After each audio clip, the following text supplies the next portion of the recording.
Atalaia. Mesa de debate.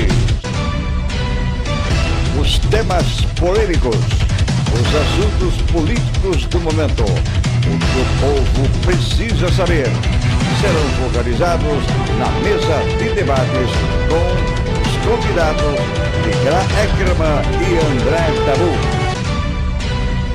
Atalaia, mesa de debate.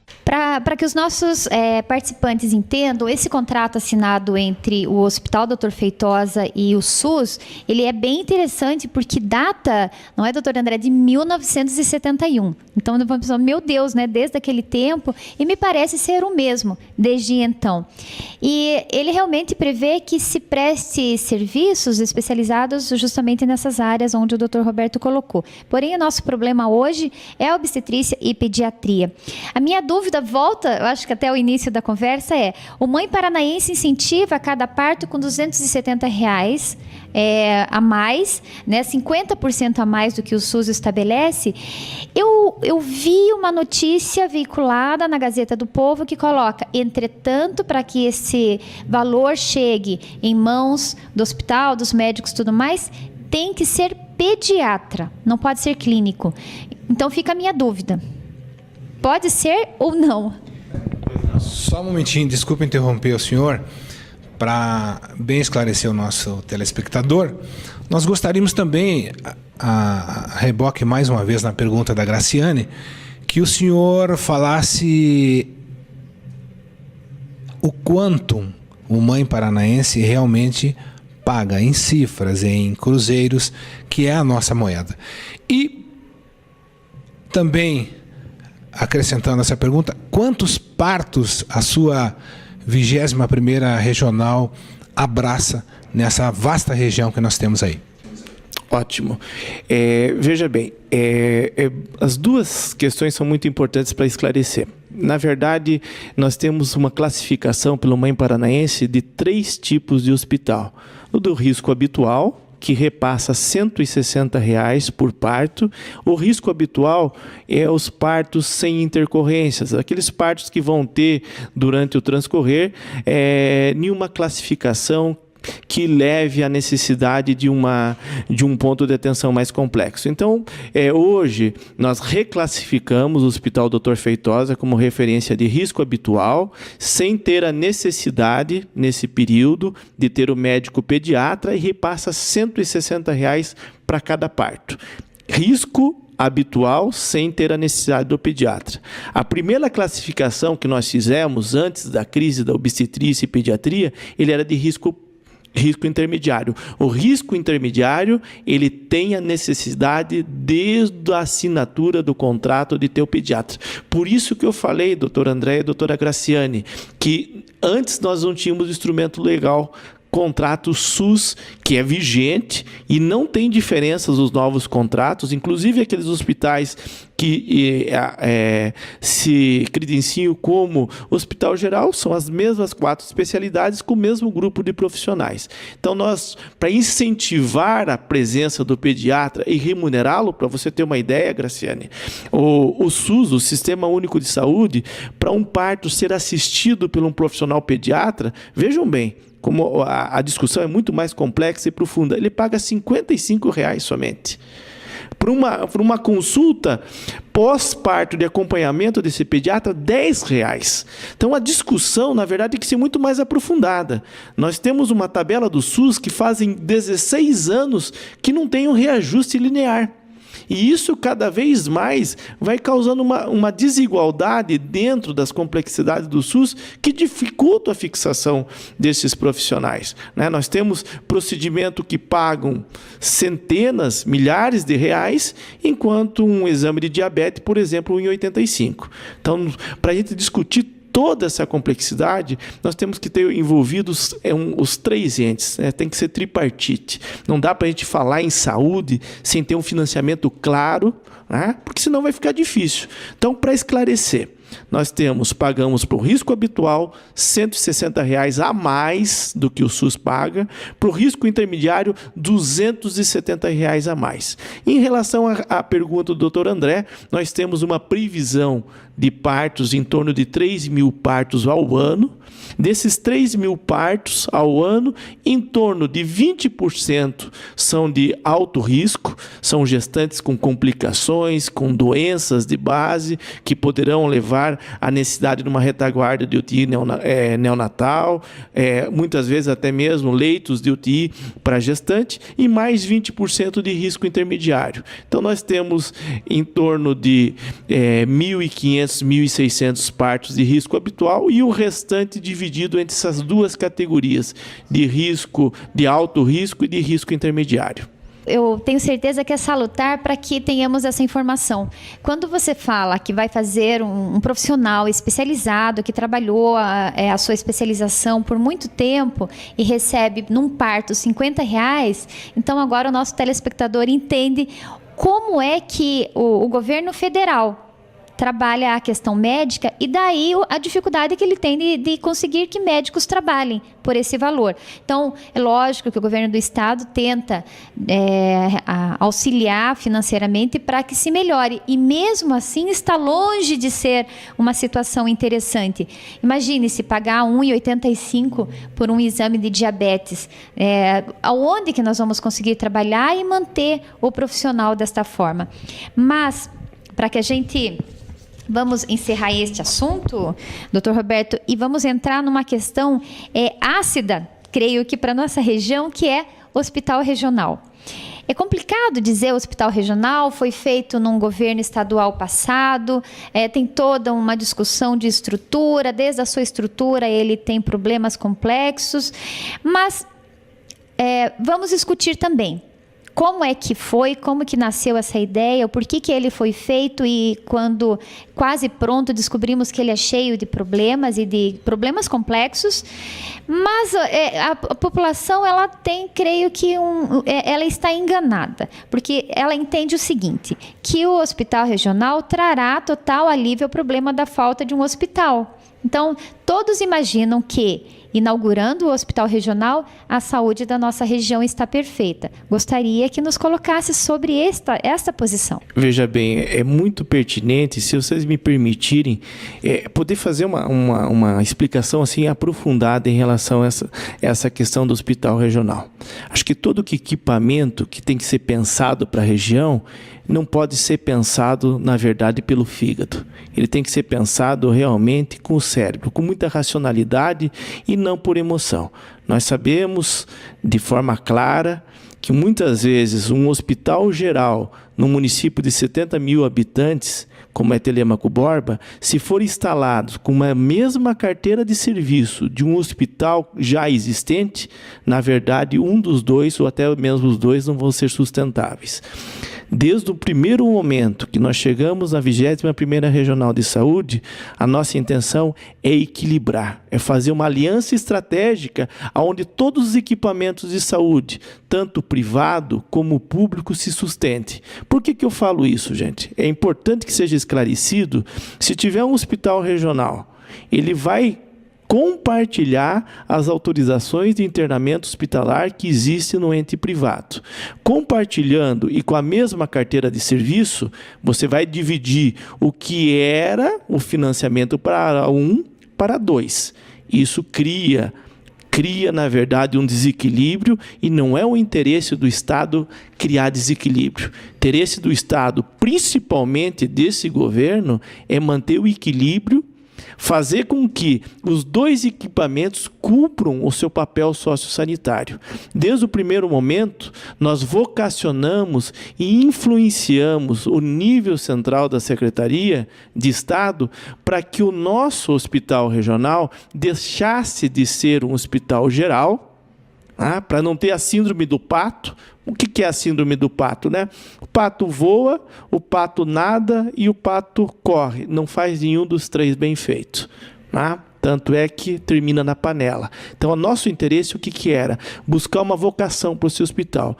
Conhecendo muito bem o perfil epidemiológico e as diversas crises. Graciane e doutor André, nós que somos gestores municipais e agora numa esfera estadual, essas crises de obstetrícia, pediatria, nós já enfrentamos 4, 5 no transcorrer das gestões. Então, a gente precisa solucionar isso de uma vez.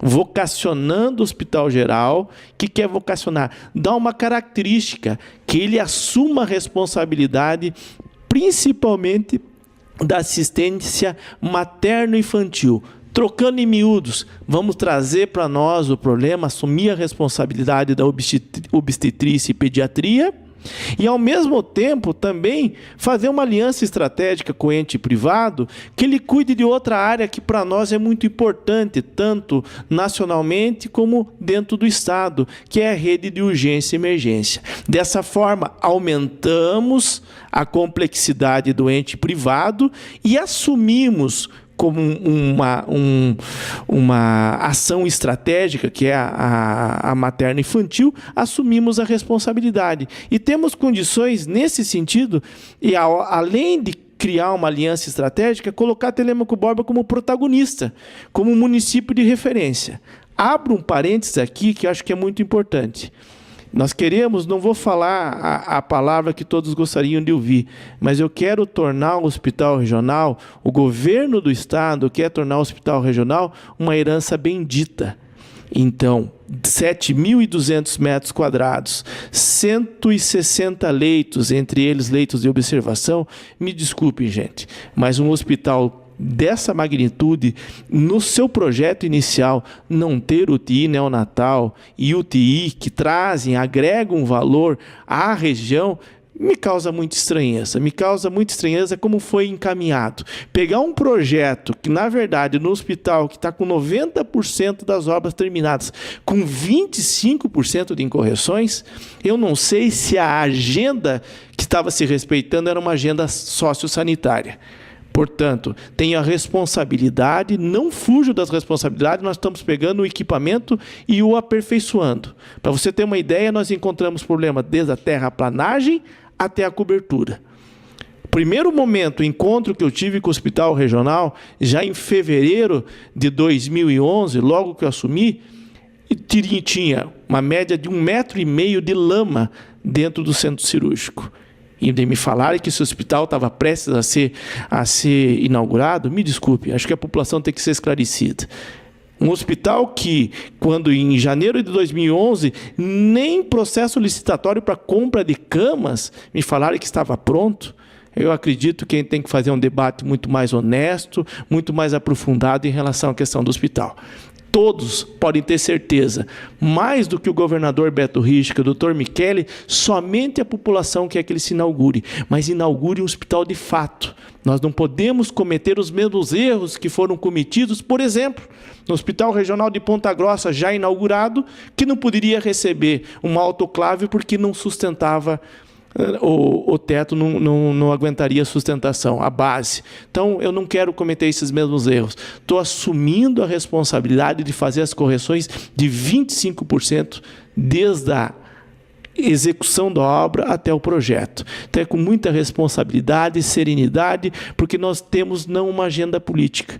Nós temos um compromisso de entregar para a população independente de quem seja, até mesmo o gestor, porque o meu é um cargo comissionado. Amanhã talvez eu não esteja mais como diretor. Mas enquanto eu estiver com o diretor, eu vou tratar com muita seriedade e realmente com o respaldo do governo estadual de resolver esse problema. E não entregar para a população um projeto pela metade que não vai ser resolutivo. Creio que nós chegamos no momento fundamental desse novo programa Atalaia. Né? E se estamos sempre alertas e verificamos um problema, agora nós entendemos o porquê. O porquê que o nosso hospital regional não abre e o porquê que ele dizia que estava na hora de ser inaugurado, depois não foi inaugurado por problemas políticos, o governo novo não quer inaugurar uma obra do governo anterior, e nós entendemos agora que não é nada disso. Uma obra que foi feita com aspectos entre aspas, me parece realmente eleitoreiro a partir do momento onde não se prevê um hospital de 7.200 metros, não se prevê uma estrutura de UTI, doutor André, que não se prevê uma estrutura de UTI neonatal, que é o nosso problema aqui da região, realmente nos causa espanto. Mas como acompanhamos também os outros hospitais regionais em todo o Paraná, verificamos problemas graves como esse de Ponta Grossa, que o Dr. Roberto cita, que o hospital não comportava autoclave. Como assim um hospital sem autoclave? Né? E como assim vamos inaugurar? Porque queremos inaugurar o hospital. Então, sabemos a partir de agora que é por responsabilidade técnica, inclusive, que não se inaugura. E mais interessante ainda, a responsabilidade da forma que é colocada, me permita colocar. Não adianta ter esse hospital desse tamanho e ele funcionar concorrendo com o hospital privado, porque a intenção do Estado não é criar uma crise financeira para ninguém. Então, ele assume a vocação materno-infantil, muito bem colocada. Isso é bastante importante, até porque o nosso maior problema hoje na região é parto obstétrica e pediatra. Muito, muito importante. Mas nesse roteiro, então, me questiono assim. Tomara que dê tudo certo, que esses 25% logo mais esteja a contento e completo para que tenhamos, então, inaugurado, mas nos resta a questão do outro hospital que tem esse contrato SUS, então ele presta esse serviço de atendimento à população. Porque nós temos lá nesse hospital privado os leitos de clínica. Não é esse o problema. E esse hospital consegue atender, doutor André, a região com esses leitos clínicos. Entretanto, nós não temos os leitos de uma melhor complexidade. 10 leitos para uma população de em torno de 220 mil habitantes é caótico. Então, vejamos, doutor Roberto, quiçá, tomara logo, tenhamos o hospital com a UTI neonatal, principalmente. Nesse hospital regional, então, apesar da vocação materno-infantil, terá também, que eu sei que vocês estão trabalhando, a UTI normal, como tem o outro, para amparar, já que a nossa região é grande. Creio que o doutor André também tem uma colocação. O objetivo do programa Atalaia realmente é trazer temas polêmicos que esquentem a discussão. Não há como não ver o lado sanguíneo do Dr. Roberto e também o lado sanguíneo da doutora Graciane e tampouco o nosso, porque nós não somos e não temos sangue de barata. E para que a população também fique mais informada, nós temos um número aqui, eu queria que a doutora Graciane se associasse para perguntar para o doutor Roberto, que essa fatura ela gira em torno de R$4.000 para que se atenda a 60% dos partos da região. Enfim, se tiver errado, por gentileza que ele conserte através da sua fala e também a respeito dessa fatura, né? E quer dizer que se a demanda crescer, que se dane, então, a demanda?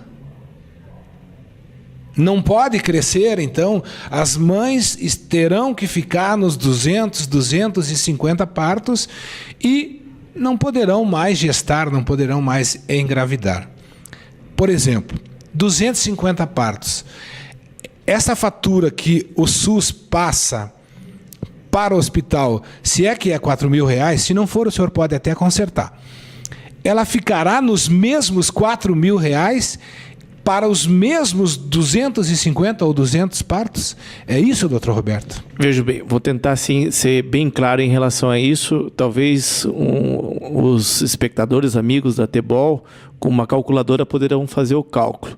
Nós temos uma média de 100 partos no Hospital Dr. Feitosa por mês. Desses 100 partos, em média, dependendo se é cesariana ou parto normal, um valor de R$450 a R$575. Então nós podemos fazer a conta e rapidamente, se for em média de 100 para 575, vai ultrapassar esses R$4.000. Né? Vocês podem fazer um cálculo rápido, talvez, doutor André, vezes 10 esse valor, né? Talvez passe de R$4.000 para R$40.000 mês. mês em relação a esses partos.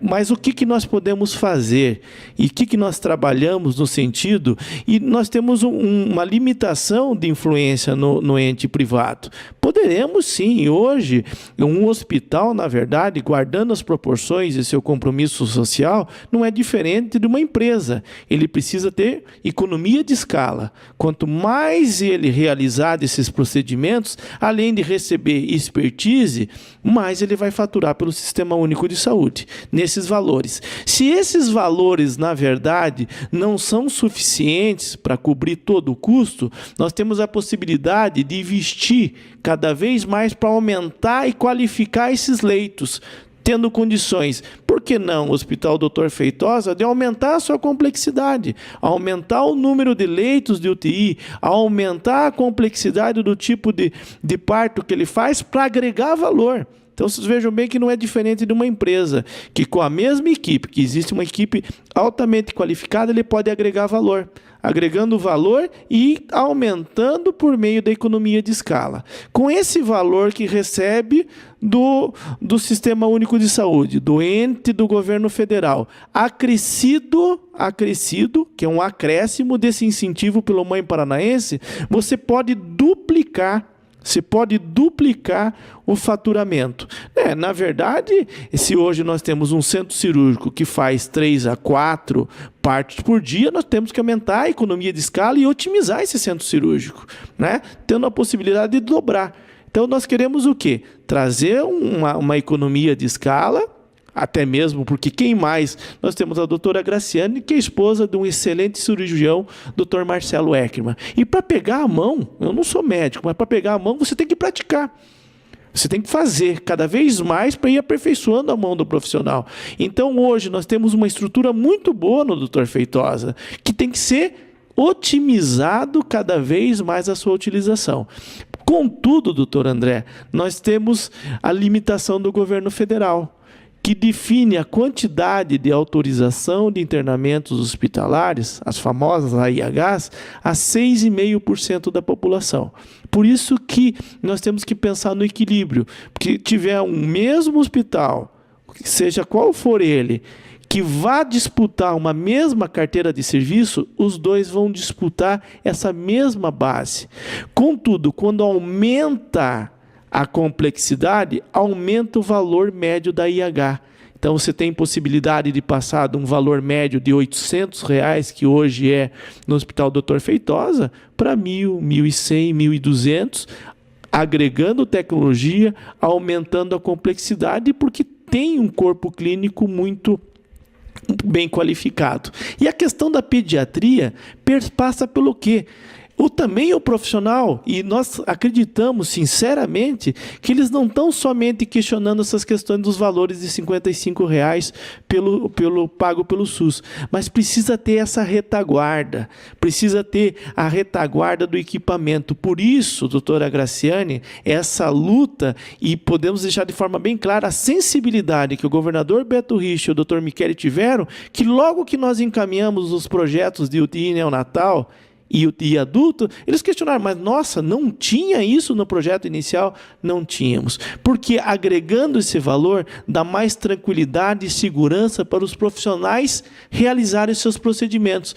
Não basta ter quantidade de leito, nós temos que agregar valor e tecnologia desses leitos, para que Telêmaco Borba deixe de ser um encaminhador de pacientes para outras regiões e comece a receber pacientes aqui, porque nós temos um corpo clínico de várias especialidades, da ortopedia, da gastro, da própria pediatria, com pediatras, neuropediatras, obstetras de alta qualidade, mas que também precisam de um investimento no equipamento que dê mais segurança para eles realizarem os procedimentos. E essa retaguarda, principalmente desses leitos, essa é a grande conquista que nós acreditamos. Não basta ter um hospital de 7.200 metros quadrados, mas que seja um hospital resolutivo. Os 10 leitos de UTI neonatal e os 10 leitos de UTI adulto, podem ter certeza, somente aquelas pessoas comprometidas, que eu me incluo, que que ficam a madrugada tentando transferir um recém-nato, sabe do valor e da paciência que nós estamos tendo para colocar esse hospital para funcionar com resolutividade. Senão, me desculpe, agora eu vou falar como cidadão, gente. Senão nós vamos ter um postão de saúde que vai servir somente para transferir as pessoas. Então eu gostaria que vocês entendessem de forma muito clara essa ideia do governo do Estado. Não basta ter leito, precisa aperfeiçoar. E aperfeiçoar, sinceramente, perpassa pela construção desses 10 leitos de UTI adulto e neonatal que não estavam previstos no projeto inicial do Hospital Regional de Telêmaco Borba. Fazendo uma analogia, o hospital regional, então, da forma que foi colocado no governo anterior ao Beto, o governo do Requião, era um hospital dormitório. Né, um hospital que fica ali à mercê da vaga do paciente a ser transferido. Independente das características, das críticas que eu recebo, na verdade me baseio muito na evidência literária. Não é o que o Roberto acha, alguma coisa assim. São hospitais que não têm hoje em dia esse tipo de equipamento, são hospitais de baixa resolutividade. Então, não é essa a intenção. Nós queremos organizar uma rede onde a atenção primária esteja preparada e quando o paciente agudizando, ou o paciente crônico que precisa de um acompanhamento, como na gestação, ela tem um hospital resolutivo. Porque senão a gestante tiver uma intercorrência, uma prematuridade extrema, né? Um bebê que nasce com 34, 35 semanas, mesmo tendo hospital regional enorme do tamanho que é, nós vamos ter que mandar para fora. Por isso, na verdade, nós estamos assim cuidando com muito carinho, principalmente, mas muita seriedade e respeito para que o cidadão receba um hospital resolutivo. Quando, gente? Quando ele estiver pronto para cumprir o seu papel sociossanitário e não outro papel, na verdade, que não cabe a nós aqui discutir. Interessante, doutora André, porque tamanho não quer dizer qualidade. Nós precisamos de um hospital resolutivo, nós precisamos de um hospital que possa atender principalmente os partos que tenham realmente problemas complexos, porque senão dá na mesma. Nós só repartimos o problema entre o hospital privado e o hospital regional e nossas parturientes continuam esperando uma vaga, então, nos municípios vizinhos. Mas não é só isso que um hospital regional precisa. Então, os amigos telespectadores estão entendendo que aquele tamanhão todo, 7.200 metros, sem essa resolutibilidade que vem colocando, sem ter realmente eficiência, de nada adianta. Mas nós entramos numa outra situação, doutor Roberto. É a situação seguinte, quando você assumiu, falou o seguinte, nós temos um hospital, quer dizer, você recebeu com a mensagem, nós temos um hospital pronto a ser inaugurado. Mas entrou lá, tinha 1 metro de lama, não tinha equipamentos, não tinha no projeto sequer construído lá dentro a possibilidade de UTI normal e UTI neonatal. Nós temos um problema seríssimo hoje no Estado, não é só na questão de saúde, limite prudencial. Isso aí é sério. Talvez muitos amigos, André, não sabem o que é limite prudencial. A questão de concurso. Houve concurso para o hospital regional? Me parece que não. Mas tem gente que fala que fez concurso para o hospital regional.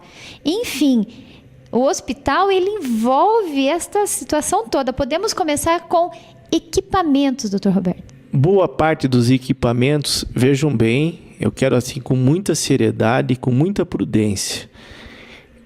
Vamos ver se vocês concordam com o meu ponto de vista. Uma obra se torna propriedade do Estado a partir do momento que ela é finalizada e entregue pela construtora. É assim que é o entendimento. Terminando, faz-se a entrega e o hospital assume a responsabilidade. Quando nós chegamos em janeiro de 2011, nós fomos, claro, era prerrogativa do nosso cargo, nossa responsabilidade foi conhecer o hospital regional. Hospital ainda em obras, com parte dos equipamentos já dentro do hospital. E o hospital ainda sem ter sido entregue ao Estado. Ele não tinha recebido a obra. Rapidamente, porque o que eu falo isso? Quem era o responsável por esses equipamentos? Como que o Estado colocaria segurança se essa obra ainda não tinha sido entregue? Rapidamente, fiz uma relação de todos os equipamentos, inclusive com uma cópia para a promotoria pública, e nós retornamos, e o DELS, o Departamento de Logística do Estado, se tornou responsável, fiel depositário com todas as relações para que ele não fosse para outros equipamentos. Porque, sinceramente, no meu entendimento, esses equipamentos só poderiam ser colocados no hospital regional a partir do momento que ele tivesse sido entregue a obra ao Estado. Quem que estavam cuidando? Os funcionários da empresa Esquadro? Quem era o responsável pela guarda? O engenheiro? O Estado ia colocar um vigilante numa obra que não foi entregue a ele? Então, vejam bem, com muita tranquilidade, eu não consigo responder essas perguntas. Na verdade, nós viemos para resolver. Recolhemos os equipamentos que estavam lá amontoados e retornamos para Curitiba para ficar sob a guarda do Departamento de Logística, por prudência e também por respeito à legalidade. Segundo, se estava pronto para ser inaugurado, prestes a ser inaugurado, pergunto a vocês, nenhum hotel se inaugura sem as suas camas. Imagine um hospital. Não tinha licitação para cama.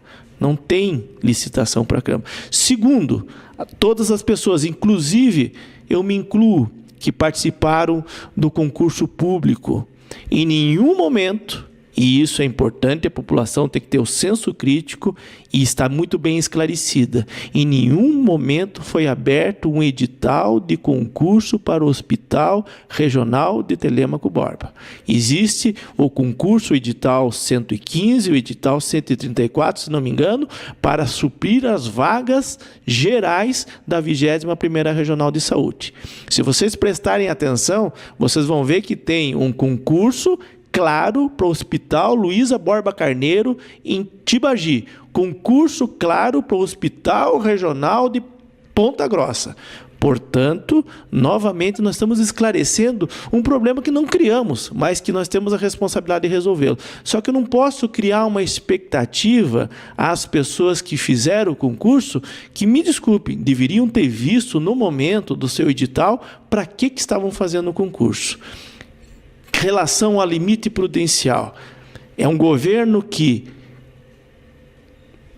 concursou mais de 3.000 PMs. Um governo que fez uma recomposição de mais de 1.000 servidores na área de saúde.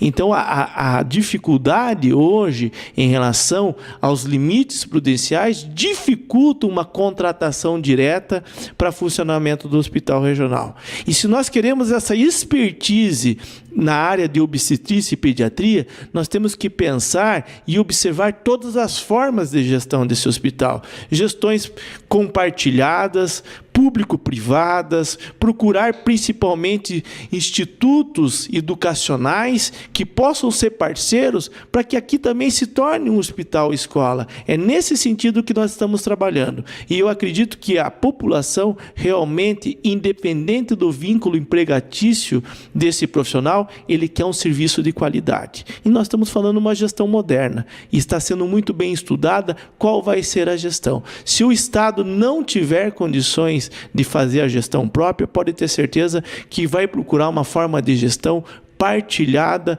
com fundações, com autarquias, como também tem do Hospital Regional de Ponta Grossa, que é a autarquia da universidade, da UEPG, né, a fundação da UEPG, e eu acredito que são modelos exitosos que podem ser estudados para que a gente possa, não, na verdade, resolver problemas pessoais com o hospital regional, mas que ele tenha condições de resolver principalmente os problemas da sociedade, da nossa região. Vamos para um rápido intervalo e voltaremos no próximo bloco.